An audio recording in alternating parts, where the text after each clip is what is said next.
Wakil Ketua Badan Aspirasi Masyarakat DPR RI, Adian Napitupulu, merespon rencana Kementerian Perumahan dan Kawasan Permukiman atau PKP, meminta Badan Pemeriksa Keuangan atau BPK mengaudit pengembang rumah subsidi bermasalah.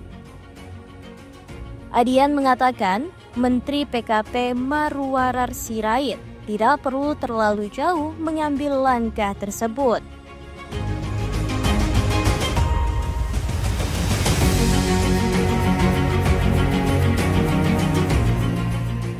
Lagi pula, politikus PDIP itu berujar, audit langsung tidak bisa dilakukan karena pengembang perumahan tidak mengelola anggaran pendapatan dan belanja negara atau APBN.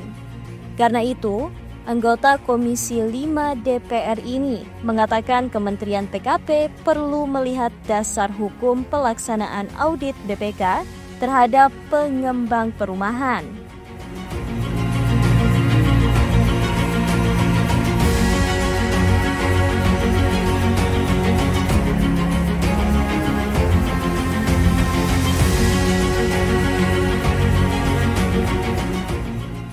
Sebelumnya, Menteri PKP Marwarar Sirait alias ARA mengajukan permohonan kepada BPK untuk mengaudit pengembang rumah subsidi setelah kementeriannya menemukan rumah subsidi rusak, banjir, atau tidak layak.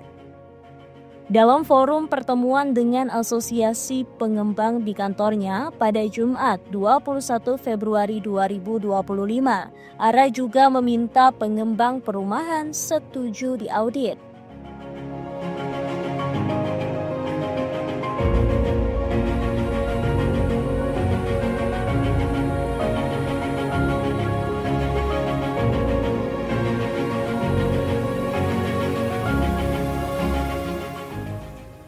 Di penghujung rapat, para pengembang perumahan yang tergabung dalam sejumlah asosiasi pun menyepakati rencana audit. Bambang Setiadi, pengembang dari Asosiasi Pengembang Perumahan dan Permukiman Seluruh Indonesia atau APERSI, termasuk yang sepakat dan langsung bertanya kepada ARA kapan audit akan dilaksanakan. Ketua Bidang Perizinan Pertanahan APERSI itu percaya diri lantaran yakin perumahan yang ia bangun tidak bermasalah. Namun di sisi lain, Bambang mempertanyakan apa dasar hukum ARA dalam meminta BPK mengaudit pengembang. Pasalnya, pengembang hanyalah mitra yang digandeng pemerintah untuk menyediakan rumah subsidi. Pengembang tidak menjadi pengguna anggaran dalam program untuk masyarakat berpenghasilan rendah atau MBR ini.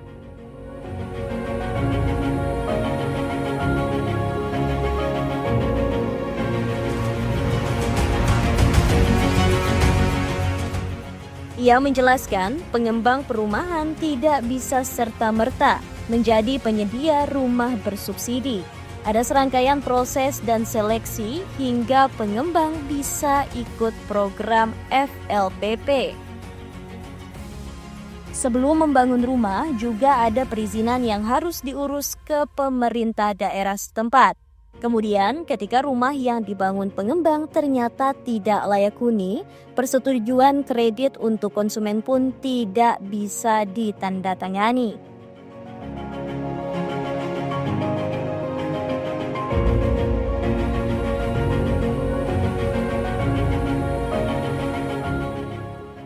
Terkait dasar hukum, pengajar Hukum Administrasi dan Keuangan Negara Universitas Bengkulu, Beni Kurnia Ilahi, mengatakan wewenang BPK adalah memeriksa pengelolaan dan tanggung jawab keuangan negara yang dilakukan pemerintah pusat, pemerintah daerah atau Pemda, dan lembaga negara lainnya, termasuk BUMN dan BUMD.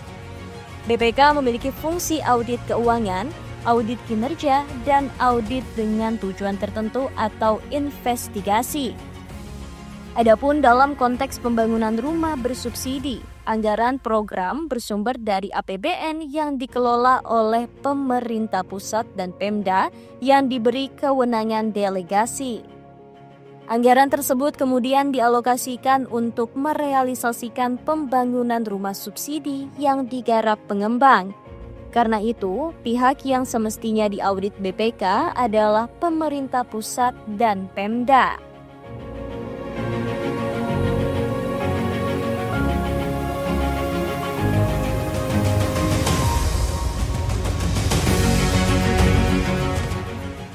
Seandainya dalam upaya konfirmasi tersebut ditemukan adanya indikasi ketidaksesuaian pembangunan yang berimplikasi terhadap kerugian negara, pengembang terikat kontrak dengan pemerintah. Karena itu, yang seharusnya dilakukan pemerintah adalah mengevaluasi pelaksanaan kontrak tersebut. Artinya, bukan berarti bahwa BPK turun tangan langsung mengaudit apa yang sudah dilakukan pengembang.